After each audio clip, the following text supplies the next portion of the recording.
All right, thank you for staying with Kenya's Choice 2022 right here on Citizen TV. The discussion is going on even during the break. Kevin Osido is still here with us, Executive Director, County Governance Watch. John Kagushia, Member of Parliament elect from Kuruweni, is also here with us, former Nyeri County Assembly Speaker, and Dr. Conrad Bosire, devolution governance expert as well. And Dr. Conrad, we're coming to you on this issue. But first up, let's bring some of the feedback as we wind up on this conversation in terms of what's going on in the Supreme Court before we get into the conversation in terms of devolution, the hits and the misses. So we see here, Mushoki says the election ended at the polling station. IEBC's job at Bomas was just to tally the result. Hopefully, the Supreme Court will clear the opaqueness. Tyson says the election petitions are geared towards achieving the rule of law, prevent chaos and rule by man. The mistrust is, however, predicted on believing that every election will be rigged. If you don't win, then you validate your mistrust. Okay. Bob Otieno says the Supreme Court should look into details of Form 34A because it is the crucial document which will determine how the verdict will go. All right. Dr. Conrad, we were talking about this issue of being held accountable, individual culpability, and we've seen this, and I mentioned it earlier on in Nyeri, because that is also Kagushia's county. We'll come back to him on that, where Pamela Wangoi was an IBC official freed on 100,000 shillings cash bill. But like Kevin was saying, that doesn't go all the way up. So what then should be done to ensure that there is accountability? Okay. Thank you, Trevor. I think it's a very important issue, and just like the general management of elections and other aspects, it's also an issue which has been evolving. In 2017, we didn't see much prosecutions of elections officers who are maybe accused or seen to have committed some actions that amounted to criminal responsibility. And by then, it was not clear which agency could take that up. But in 2022, the Office of the Director of Public Prosecutions has the mandate to investigate and to prosecute where they see that offenses have been committed. But the main dilemma that we have even now, even on the issues that we are talking about, culpability of officers of the IEBC, is that the election court, for instance, the Supreme Court, in the process of determining whether there was a free and fair elections, and matters come up of whether there is a criminal culpability on the part of the chair or the commissioners or officers of the IEBC, it's still, would the court punish for that? We saw in 2017, the Supreme Court recommended the investigation and prosecution of alleged criminal offenses. The other thing also that comes up here is the standard of proof. Here, when you investigate or when you prosecute a criminal offense, the standard of proof is beyond reasonable doubt, which is quite high. And when you look at election offenses and how they affect the result, and you determine the outcome of an election petition, the standard of proof is much lower. It is on a balance of probabilities.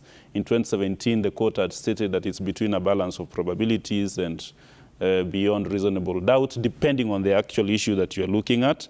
Yeah. But the dilemma is that I think what the courts might do where there is clear evidence of criminal culpability, maybe now it will be a trial process, okay, which will be led by the Office of the Director of Public Prosecutions, identifying elements of the offenses, the culpable people, and very specific, clear process of calling witnesses, yeah, not for the election, but for purposes of determining whether there are offenses against those who have been accused by that. Okay, Kagusha, let's shift gears now. On the front page of the Standard, the new dawn for counties. It is happening today from 9 a.m. We are swearing in new county bosses. Some of them re-elected. Others have been in the cold for 5 years and now have been re-elected back to the counties.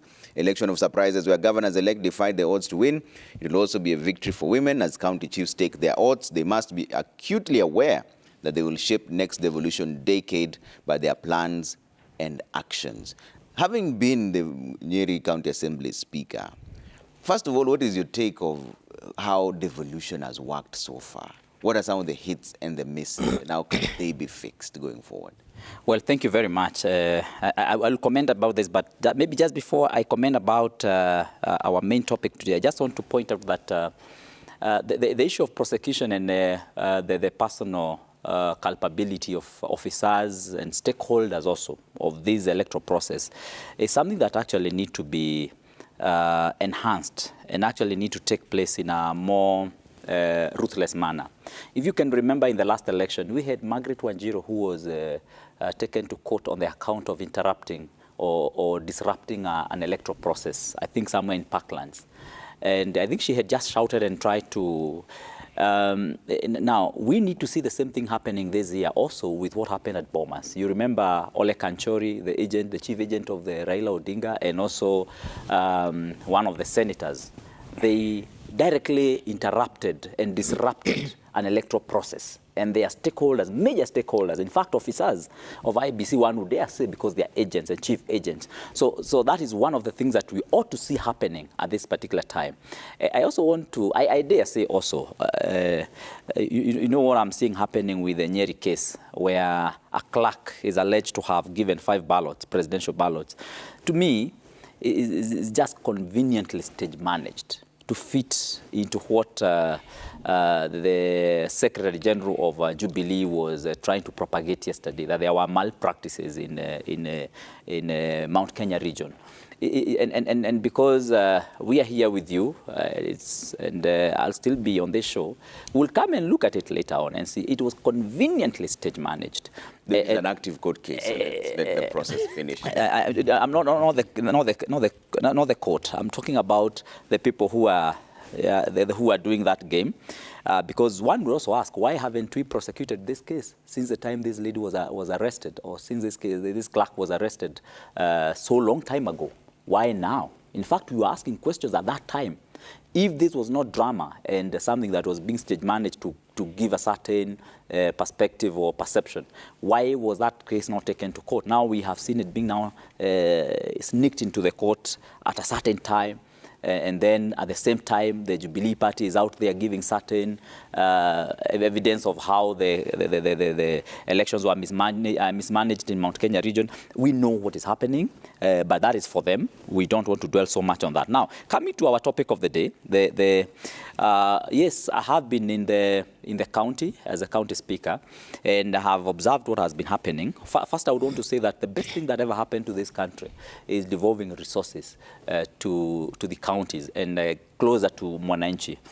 And my proposal would be that we enact a law which was attempted by one Irongo Kangata on the ward fund, so that once we have devolved funds to the counties, the funds can again be devolved further from the county headquarters into the wards. So that as money is being sent to the counties, we know that for sure this amount of money is going directly to a certain ward. Let's say, like, for example, in my ward, Mukurweini Central Ward, or Mukurweini West Ward, or Ruge Ward, or Gikondi Ward in my constituency. We know that for sure that money is going to be developing that area. And so that there is much more public participation in terms of what projects then do you want government to fund in your area. So that it is not left to the county chiefs at the county headquarters to determine how much money goes into what projects.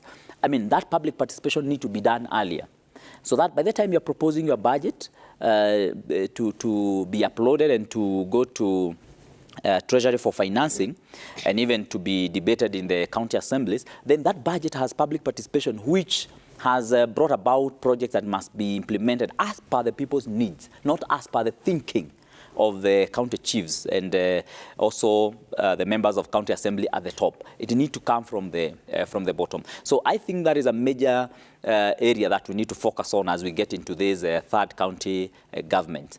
Of course, the other issue would also be the issue of the balance between the recurrent budget and the development budget. You find most of the counties have not met the constitutional threshold or the PFM Act requirements, which give us 35% of the amount of money that should go into recurrent, and it should not exceed. You find most of the counties do 50-50 or even sometimes more in terms of recurrent budget, and that ails our development agenda in the counties.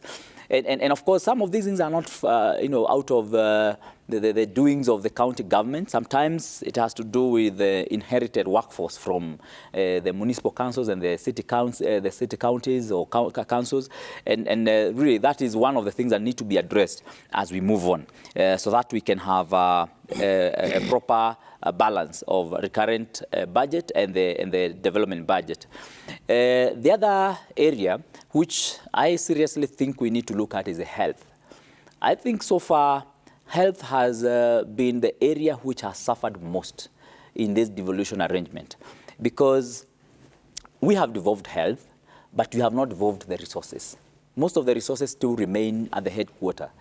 And you find the headquarters has refused to completely devolve these funds to the county government, yet the county governments are the ones which are managing the hospitals, particularly the level 2, level 3 hospitals, which are so crucial and so important to the people, the dispensaries, the health units, and of course, we also have the level 4s, the sub-county hospitals.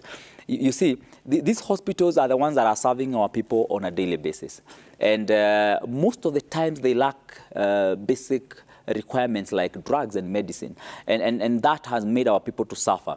You find a lot of those level 2, 3, and 4 hospitals lack laboratory services, which again make our people to suffer so much. So this is an area which we need to look at. Okay. We also need to look at how we are dispensing these drugs to the hospitals and to the counties, particularly on the role that KEMSA is playing in this. That's an area which we need to put a lot of focus on, because unless then we focus on how we are releasing these drugs to the hospitals in the counties, then we still have our people suffering in the who are supposed to be accessing drugs in those lower cadre of hospitals. And then lastly, when we come to the issue of health, I want to believe that we need to put much more keen interest on the primary health care. That is the CHVs, Community Health Volunteers. I remember in the last Senate and Assembly, I think there's Senator Zani, who brought a bill on primary health care.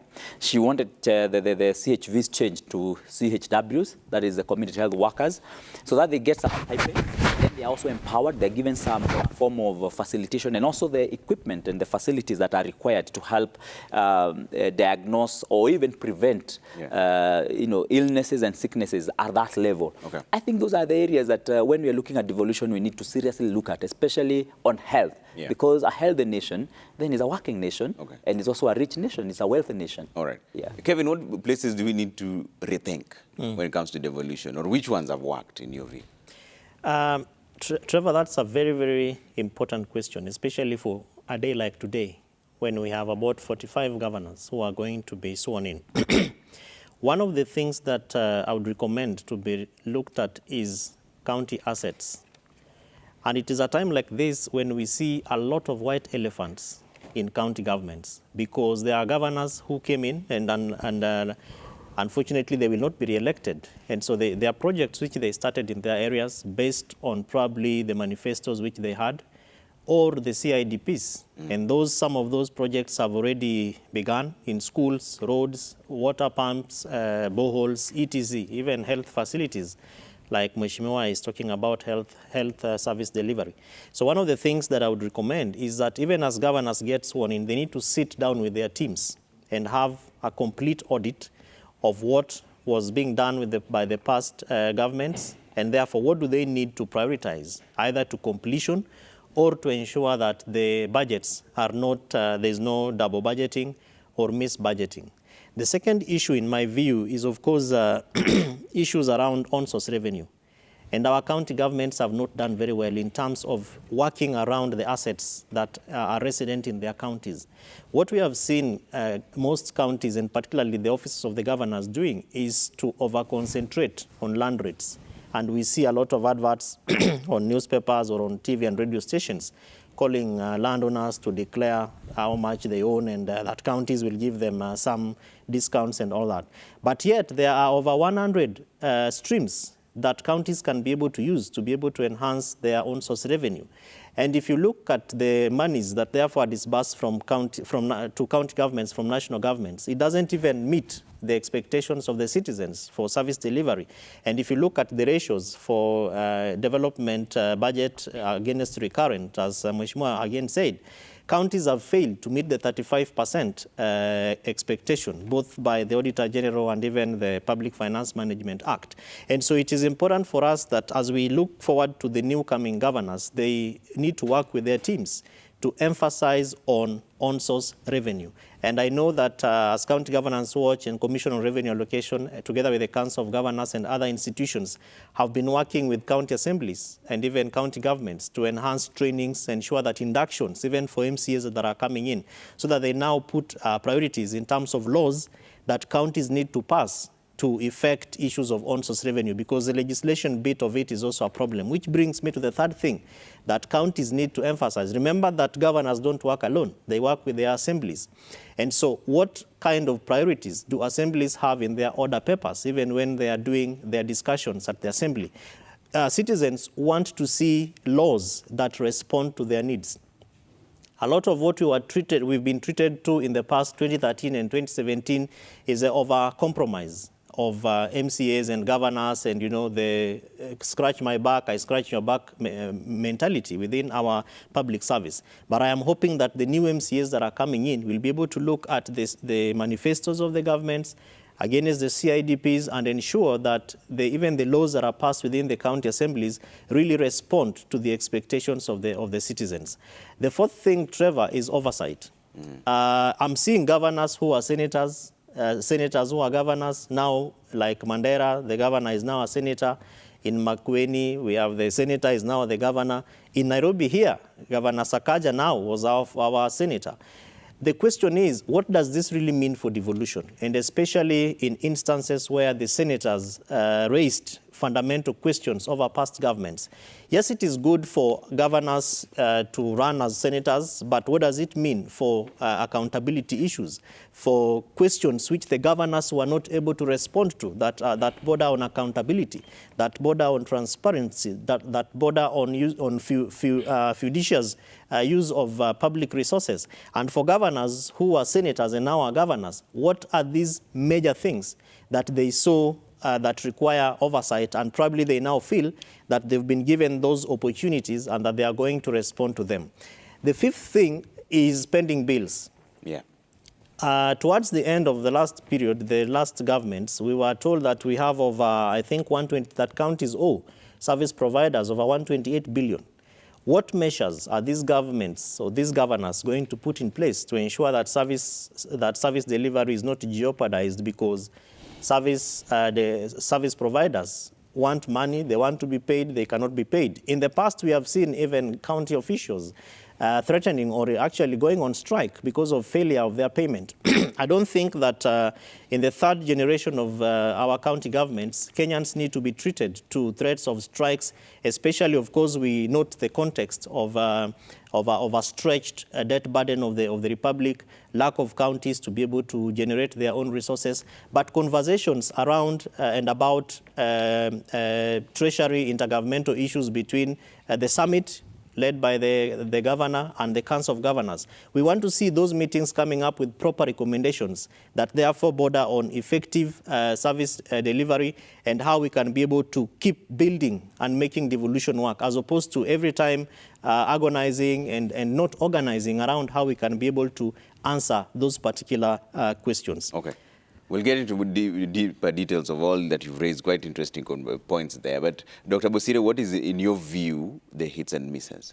Thank you. The incoming governors you now focus on. Okay. Thank you very much. Now we are moving on to the third term of county governments, and having done close to 10 years of implementation of devolution. And maybe starting with the hits, I think devolution was one of the best things to ever occur to Kenyans, because if you just move around the country, or even if you go back to your village, the rural access road, the water, the boreholes, the infrastructure, the dispensaries that have been built, and all that.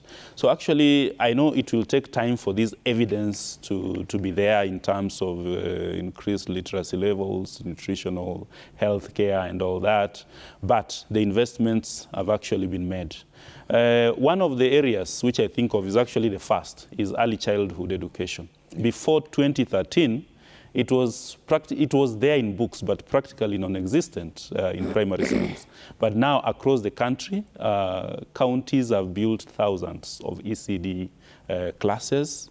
They have employed thousands of teachers for ECD, and there is increased enrollment of preschool children across the country. Yeah.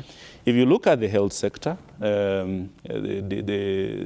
the community level, the number of dispensaries which have been built, the health professionals who have been employed to run these hospitals, and the kind of care they are providing at the community level.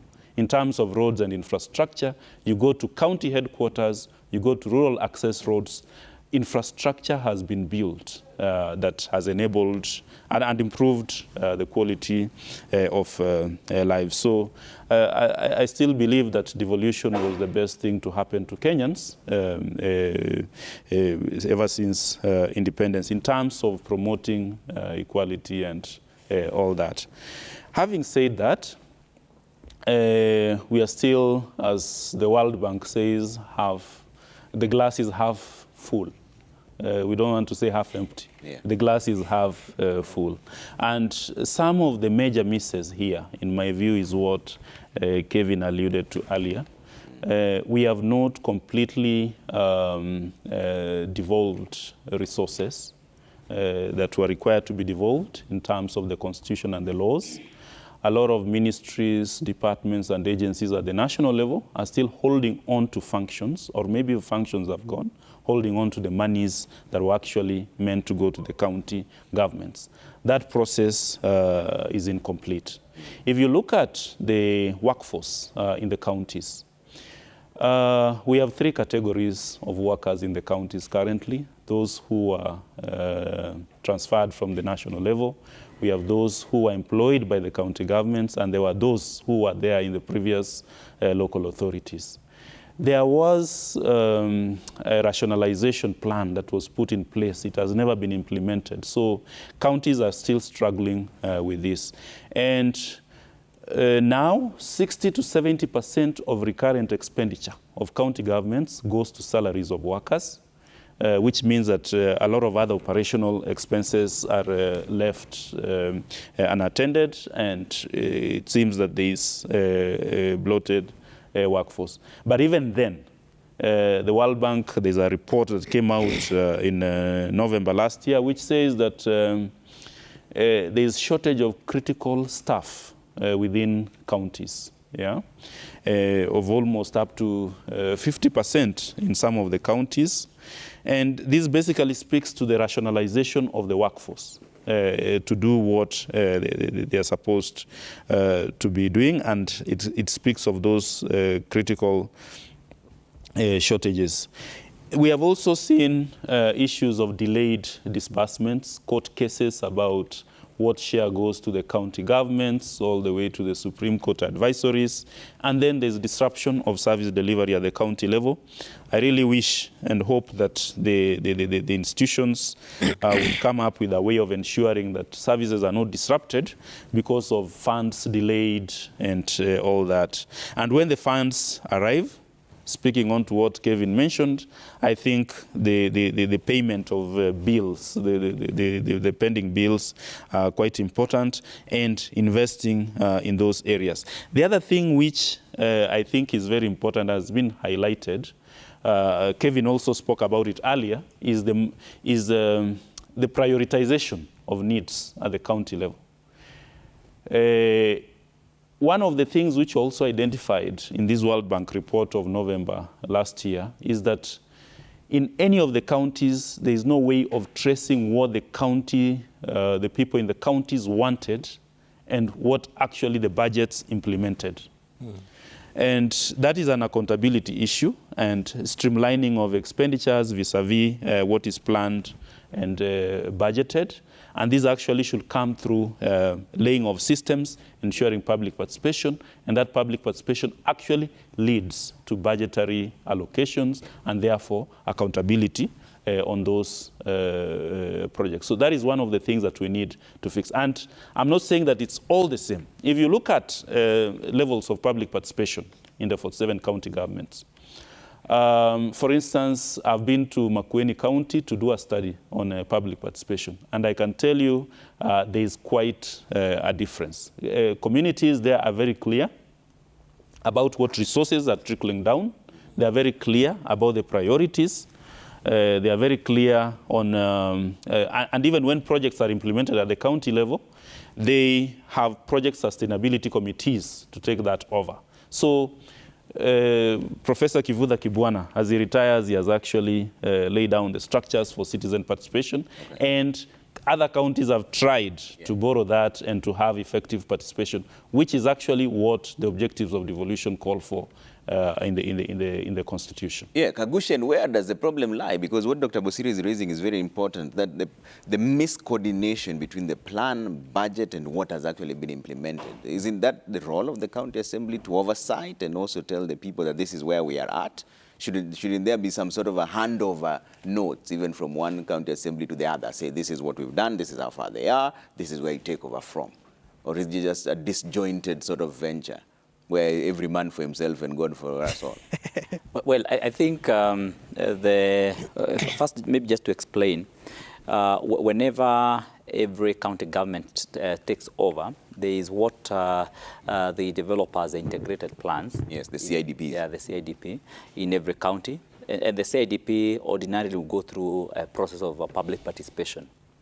And the CIDP, for the benefit of our viewers, is a plan that goes for 5 years. It kind of outlines in brief how the county government will run for 5 years and what the public generally would want done for them. Agusha, hold that thought in just a bit. You'll explain to us in just a bit. Let's cross over first to Collins Shitiabai, who's in, where's Collins exactly right now? Trans Nzoia, I believe. Collins, good morning. It's good to see you. What's the latest from where you are? Good morning to you. I'm in Trans Nzoia County. Indeed, it is a historic day here in Trans Nzoia County. Former Rift Valley Regional Coordinator George Natembea will be sworn in as second governor here in Trans Nzoia County. Before election, we were talking about 395 total registered voters across 5 constituencies in Trans Nzoia County, namely Kiminini, Kwanza, Saboti, Endebess, in Trans Nzoia County. But right now, the narrative has changed after getting governor-elect.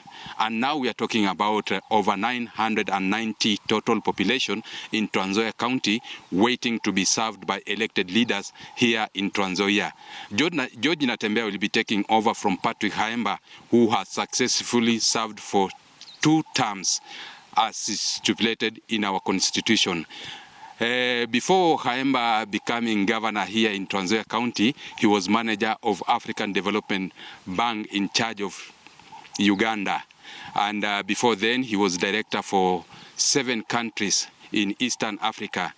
Before then, in 2003, Governor Haemba was PS for Health, and I'll be talking to Governor Patrick Haemba. But Governor, is 10 years enough for you to do a lot of developments in your tenure? 10 years looks long period in development, but you know development is a process. The 10 years are adequate to deliver certain things, but not adequate enough to do transformation. That's right. Now, you can tell us what was your challenges during the 10 years period? There were many challenges. One, we were the pioneers. We had to put down systems, get staff, and do the planning, and we had nobody to look at. We were the pioneers. So it was a bit challenging. Resources coming from national government were not flowing, so all those things slowed down devolution. We were fighting over the functions with the national government. And, it took time before we settled in. Those were some of the challenges. In what state are you handing over the county to Governor Natembeya? I'm very happy that we are handing over at a time when we have maintained peace and unity in this county for 10 years. We have had inclusive government in this county. We are encouraging the incoming administration of His Excellency George Natembeya to ensure that they be inclusive in their approach and that they keep the peace, especially with the neighbors and within ourselves. That's right. Tell us your legacy. What are you leaving behind in Trans Nzoia County after 10 years?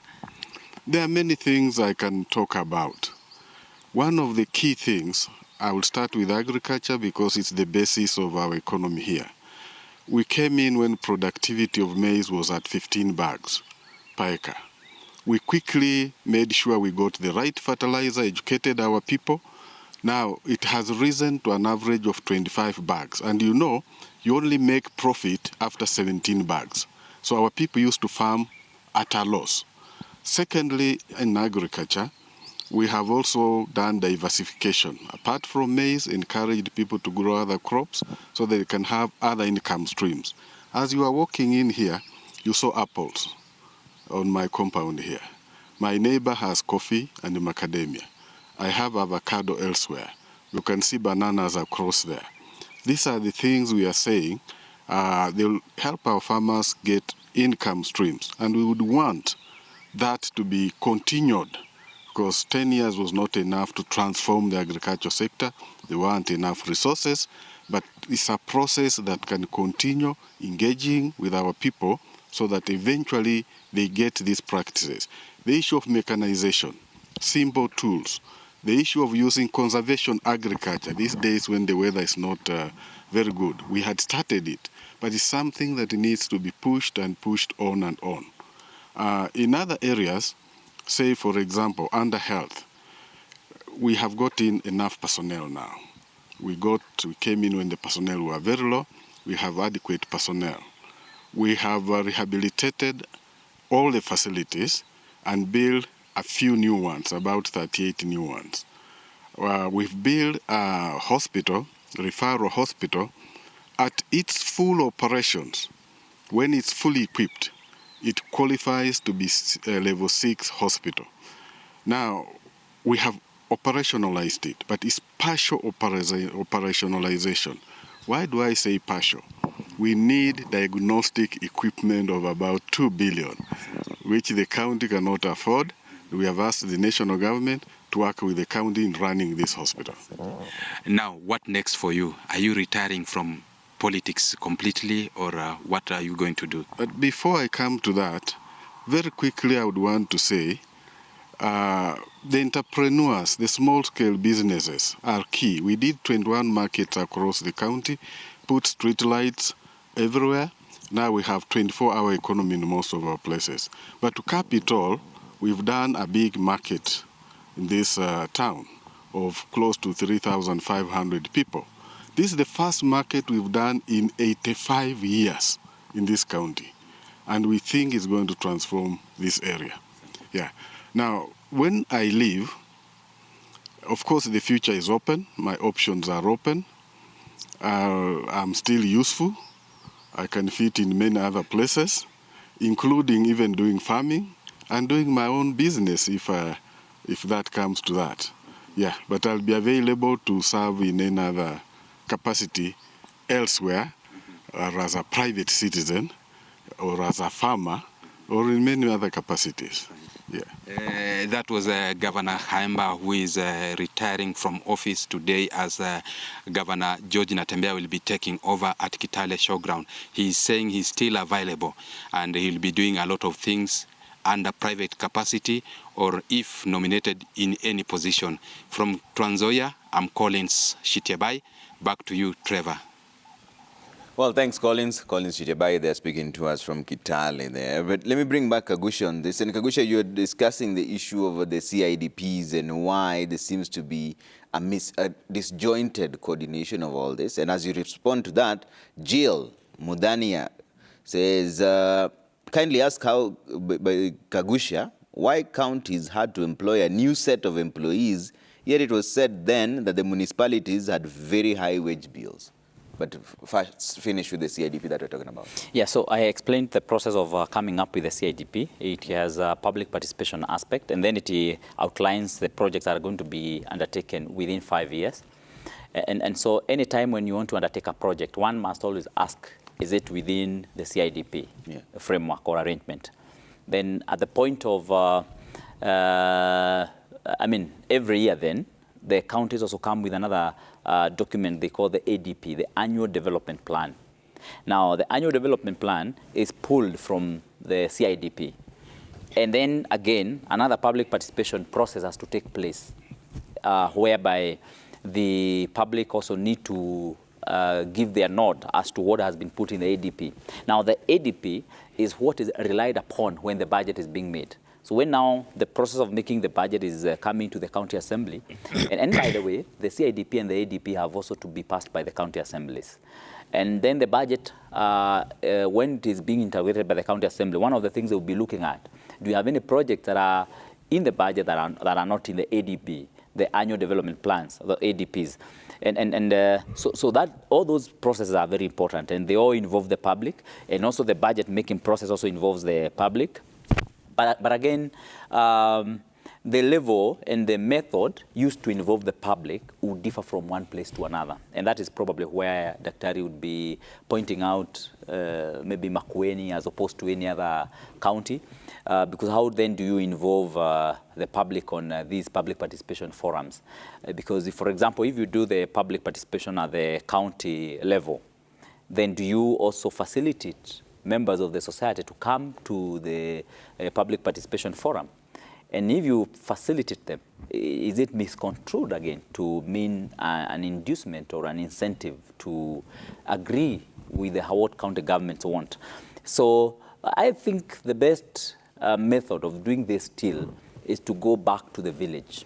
If you do public participation at the village level or at the ward level, then at that point in time, I think the public participation may yield more fruits and may make more people to be involved. Because at that point, then they are talking about projects that touch them at their level.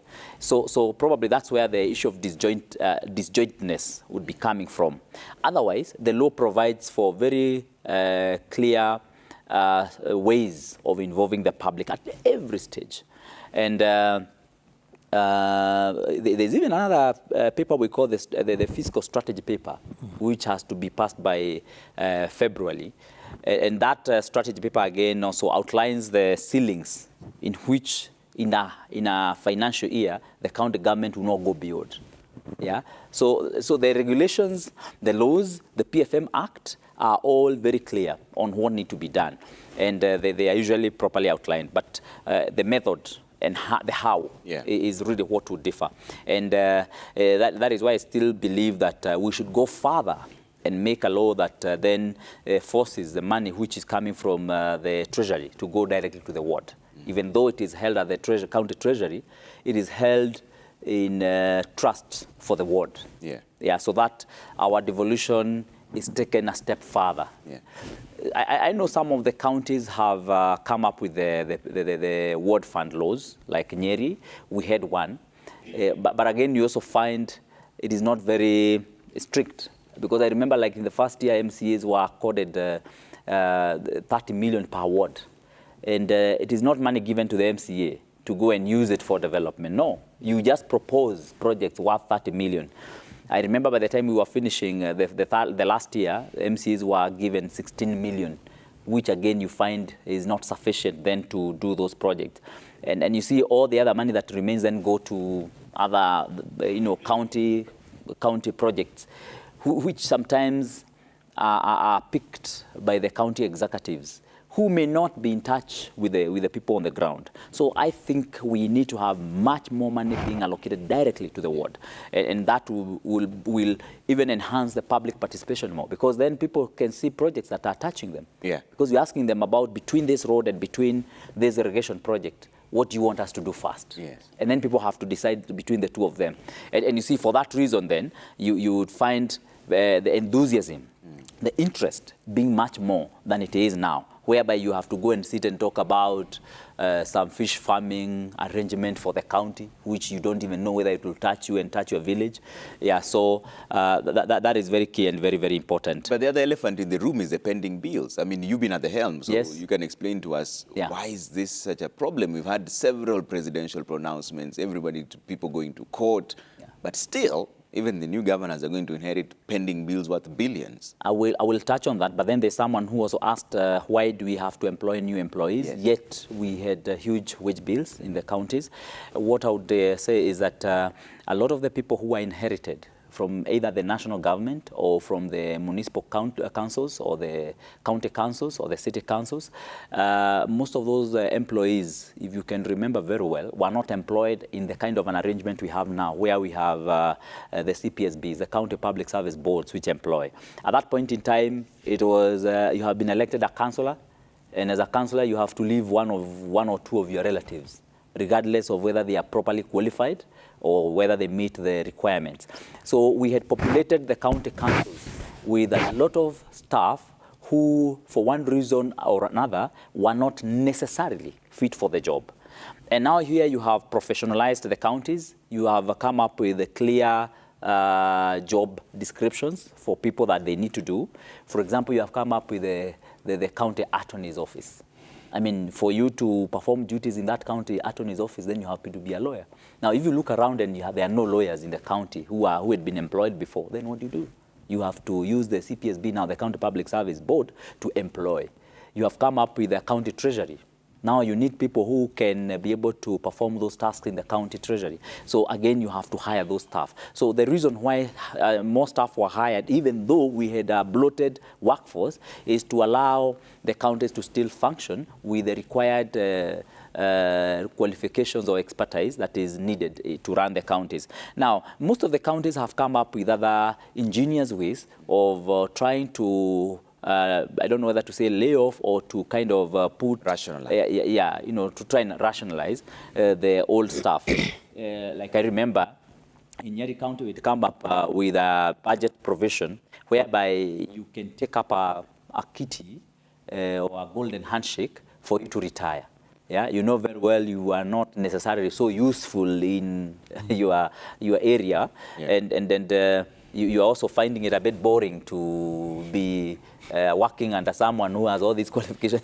Now you take a golden handshake. You are struggling. Yeah, you take a golden handshake and kindly, it's a kind way of telling you, let's pay you off the remaining part of your time in the county to go home and rest and use that money to do other business. Then we allow this other person who is highly qualified for this particular task to carry on that task. So that is it. Now, on the issue of the pending bills, I think most of these pending bills came from the confusion that was there in the first county governments. Because the first county governments, governors would issue orders, would issue jobs without a proper backing of finances. And for that reason, a lot of people did work which they were not paid. Now, some of the pending bills also came from inherited bills, pending bills from the county councils and the municipal councils. And I know some of the people who retired, some times ago were not given the proper pensions and all that, and maybe salary raises that were supposed to be done at that time. So some of those constitute the pending bills that we have. But I think most of the counties now, because of the role that is being played now by the controller of budget, the COB, have reduced on the pending bills. So you see most of the counties are still struggling with the old pending bills, which need to be expedited. In fact, I dare say the COB should not allow budgets to be passed without proper provisions of clearing all the pending bills. In Nyeri County, we did our best, and I really want to thank the governor, Mutahi Kahiga, because and his county treasury, and also the county assembly, because we did prioritize when we came into office. First, we did not have very huge pending bills, but we also prioritized budgeting for the pending bills. So you'd find that we found, I think, about 600 million pending bills. I know some counties still had about 3 billion. Yeah. I know there's a county which is neighboring Nairobi here, which had 3 billion, and another one which is actually in Mount Kenya and neighboring my county, which also had about 3 billion. And that has had a devastating effect on business people, suppliers, contractors, and their families. Some of the people have even died after being auctioned by people where they had borrowed money from, or institutions where they had borrowed money from. So we need to prioritize the dispensing of the pending bills, and then we start afresh and ensure that we can now only budget within, or rather expense or expend money within our budget limit. It is not right for you to procure way beyond what is provided for. Again, most of the counties that are still having the problem with the pending bills are the counties that are also not operating within the IFMIS arrangement. Because if you're operating within the IFMIS arrangement, then there is no way you're going to be procuring something that you don't have money for. And so counties must operate within the IFMIS arrangement. You must do your procurement in the system. The issue of doing paper procurement, these quotations using the paperwork, must stop. Because that is also another way of bringing on or adding the pending bills. If you do it in the system, in the IFMIS system, then there's no way you're going to add the pending bills, because you only budget, or rather you only procure for what is budgeted for and where you have a vote. And after you have done that, then you will pay. And this payment must again be tied to the procurement process. And the availability of funds. And availability of funds. And I know Nyeri County, for example, has been very keen on that. I think it's one of the counties that is operating, I think, about 99.9% on the IFMI system. All right. As we wind up on this, Kevin, the incoming governors, what is your word of advice for them? You've already enumerated what the issues are and what they can fix. Now, as they come into office, where should their focus be on? So the focus should be largely on service delivery. Because if you look at reasons as to why they were campaigning, there are certain things that they were telling people that they would do. And so citizens have given you the trust, and they have that degree of confidence that you will be able to deliver, or that these governors will be able to deliver. And so we look forward to looking at how they merge their manifestos to the planning document, which is really the county integrated development planning. And governors also have a lot of opportunities and spaces to reward people. We are hoping that they will be able to look at the expertise, the technical value add for the people that they are employing or bringing into the counties. When they are doing their transfers, we hope that merit will carry the day and not biases of who contributed to my campaigns. And when they are appointing people to the CBF, the County Budget and Economic Forum, because Mheshimiwa has explained this, the budgeting process basically, and it looks technical given that kind of a perspective.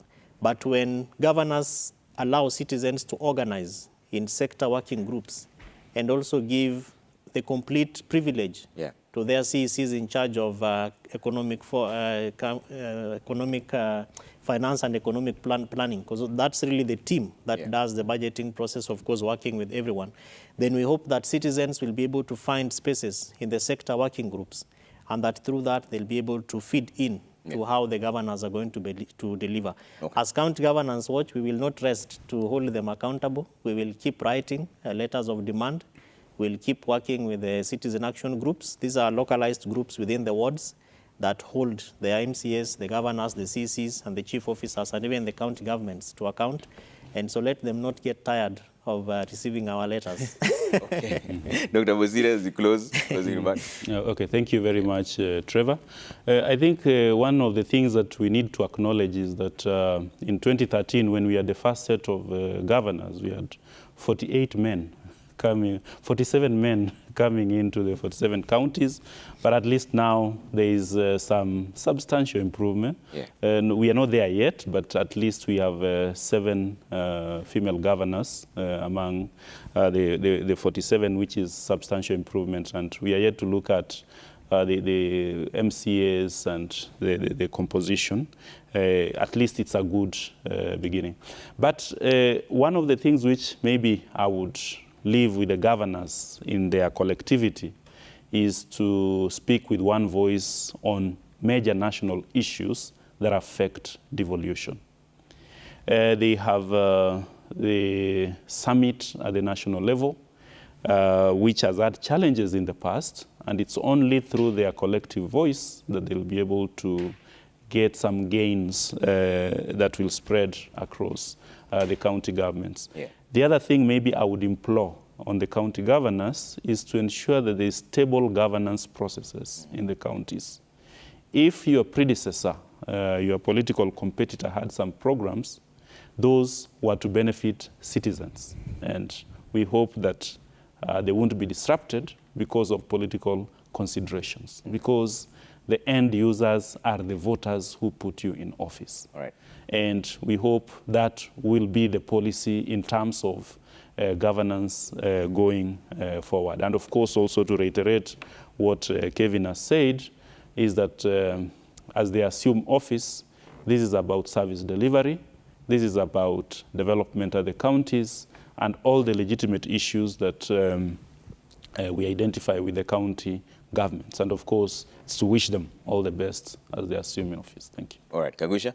Well, I want to take this opportunity to congratulate Governor Mutahi Kahiga and his running mate, or his deputy now, Deputy Governor Warui Kinaniri, who also happens to come from my constituency, Mukurweini. I want to congratulate them for this well-deserved win. Governor Kahiga did a very fantastic job as the governor when he took over from Dr. Wahome Gakuru, and we really want to congratulate them for that win. And I want to wish them well as they serve this last term, particularly for Governor Kahiga.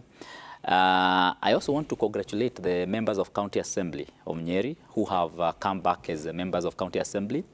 Trevor, you'll be interested to know that Nyeri County could actually be the leading county today on re-election of members of County Assembly. We have about 60% of the members of County Assembly who have come back in Nyeri County.